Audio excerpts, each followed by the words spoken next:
Warwick's Wild Wacky Wisdom Clips, presented by Hugh Cameron, featuring Tasha Ryan, Michael Moore and Maisie Doherty. Today we will be discussing the behavioural mechanisms of endotherms and ectotherms. Endotherms can generate their own body heat, while ectotherms rely on environmental factors to do so. A lizard is an example of an ectotherm. It will gain its heat through sunlight and conduction from the ground. This is why if it gets too hot, it will simultaneously lift its feet up to reduce the body mass on the floor. Other lizards will heat up by basking. This means laying completely still on a rock and maximising its body surface area to the sun. Snakes are also ectotherms. If a snake gets too hot, it will seek to hide under rocks or foliage and cool down. Geckos are cute and also ectotherms.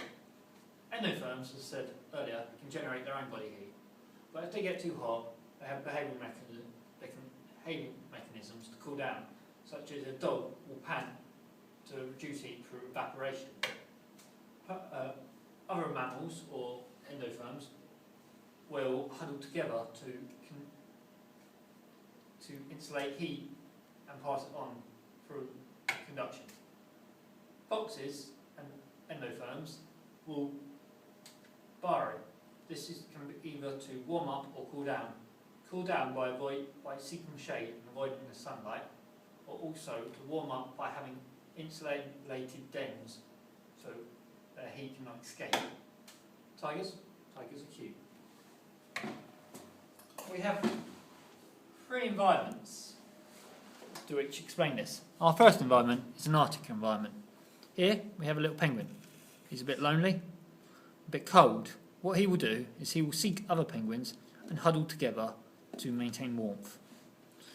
Environment number 2 is an ocean.